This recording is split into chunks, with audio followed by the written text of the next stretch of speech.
జీ5 ఉండగా మీ favourite TV shows ని మీరు అస్సలు మిస్ అవ్వలేరు. Complete free. వసు గారు చెప్పండి, ఈ డబ్బు ఎవరికిద్దాం? ఎవరికి ఇవ్వద్దు.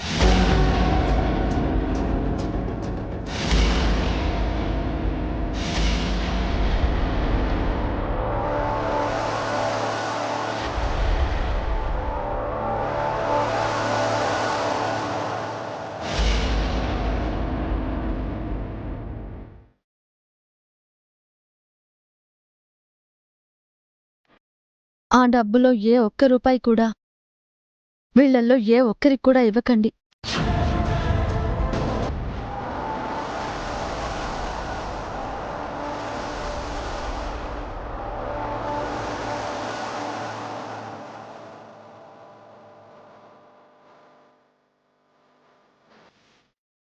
అంటే అంటే ఏంటి నీ ఉద్దేశం?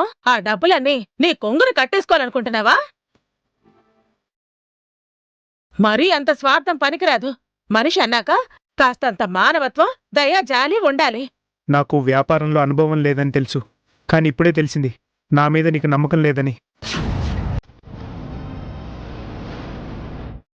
మమ్మల్ని అమెరికా పంపిస్తామని అన్నయ్య మాటిచ్చాడు కదా వదినా. ఇప్పుడు డబ్బులు ఇవ్వద్దంటావేంటి? మనీ ఇచ్చే మంచి మనసు లేనప్పుడు మాటివ్వడం దేనికి? ఆశ పెట్టి శాడిజం చూపిస్తున్నారా? మా కోసం ఈ ఇంటి కోసం మీరేం చేయరా?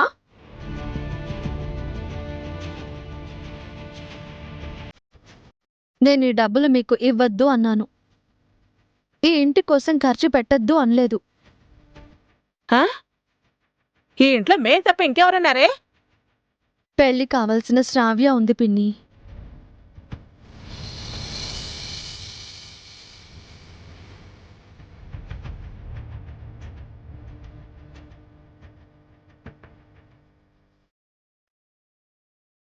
ప్రేమించినవాడు దక్కడేమో అని చావుకి సిద్ధపడింది.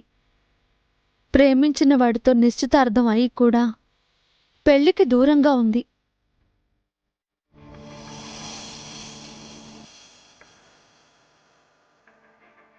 వియ్యంకుల వాళ్ళకి మనమిచ్చిన గడువు దాటిపోయింది.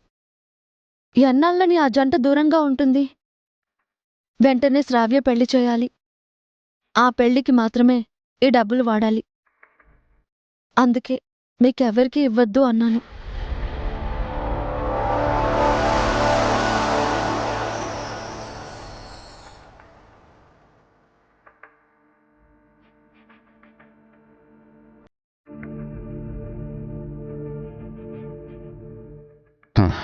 ఈ విషయం గురించి వసు గారు నేను ముందే మాట్లాడుకున్నాను నాన్న. వియ్యంకులు అపార్థం చేసుకోకముందే శ్రావ్య పెళ్లి చేయాలనుకున్నాం. కానీ డబ్బులు ఎలా అని టెన్షన్ పడ్డాం. దేవుడే ఏదో ఒక దారి చూపిస్తాడని వసు గారు చెప్పారు.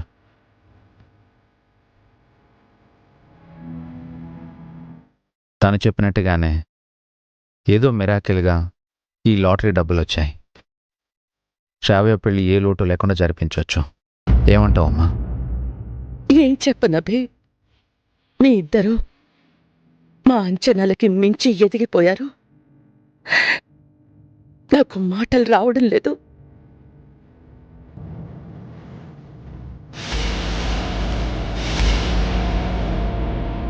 ఏంటండి అలా చూస్తున్నారు?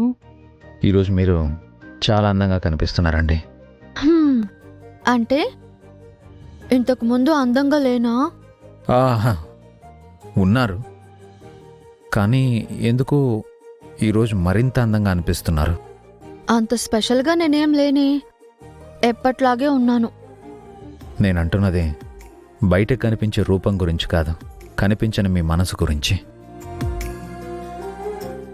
నా మనసు కూడా మీకు కొత్త కాదు కదా.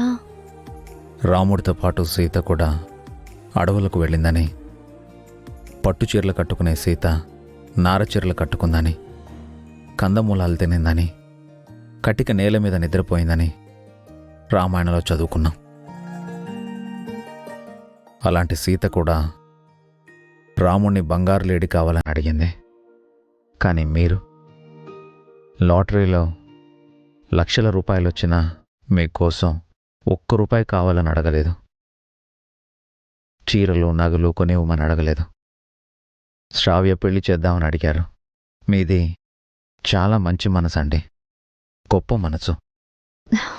అంతలా ఏం పొగడకండి. శ్రావ్య మన కూతురు, మీ చేతుల్లో పెరిగింది. మీ మంచి మనసు వల్ల తనకు సంబంధం కుదిరింది. మీ చేతుల మీదుగా తన నిశ్చితార్థమైంది. తన పెళ్లి చేయడం మన బాధ్యత అయింది. మీలా ఇంట్లో ఎవరు అనుకోలేదు కదండి. ఎవరి అవసరం గురించి వాళ్ళు చెప్పారు. పరిస్థితులు ఎలాంటి వాళ్ళనైనా పక్కదారి పట్టిస్తాయండి. ఎవర్నీ తప్పు పట్టలేం. మరి మీ మనసు మారలేదే? మీరు మారలేదు కాబట్టే నేను మారలేదు. అంతేగాని మీ గొప్ప కాదు అంటారు. నా గొప్పంతా మీలోనే ఉందండి. మీతోనే నా మంచితనం ఉంది.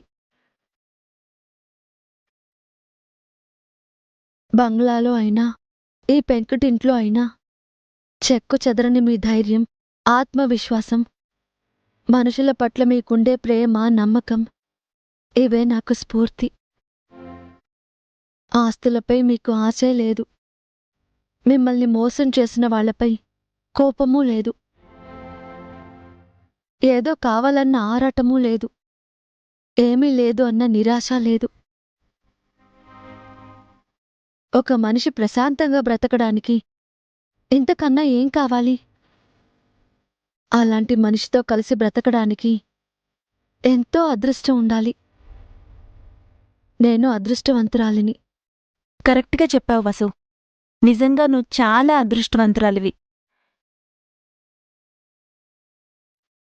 మీ ఇద్దరూ ఒకరిని మించి ఒకరు అభి. మీరు మామూలు మనుషుల స్థాయిని దాటేశారు. అదేం లేదన్నయ్య. ఉంది అభి. మాలో లేని ప్రత్యేకత మీలో ఉంది. డబ్బులొస్తే వ్యాపారం చేద్దామనుకున్నాను, కానీ శ్రావ్య పెళ్లి చేయాలని నాకనిపించలేదు. ఆ విషయం నాకు తట్టలేదు వసు. ఆయన వ్యాపారం చేస్తాను అనగానే నీకు భారం కాకుండా ఉంటామని సంతోషించాను.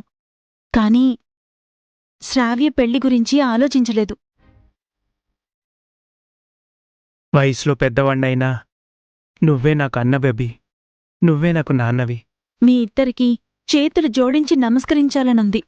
ఏంటక్కా మళ్ళీ మమ్మల్ని పరాయవాళ్ళం చేస్తున్నారు? మనమంతా ఒక కుటుంబం. శ్రావ్య పెళ్లి గురించి మీరు ఆలోచిస్తే ఏంటి, మేం ఆలోచిస్తే ఏంటి? జీ5 యాప్ డౌన్లోడ్ చేసి అన్ని ఎపిసోడ్స్ పూర్తి ఉచితంగా చూడండి.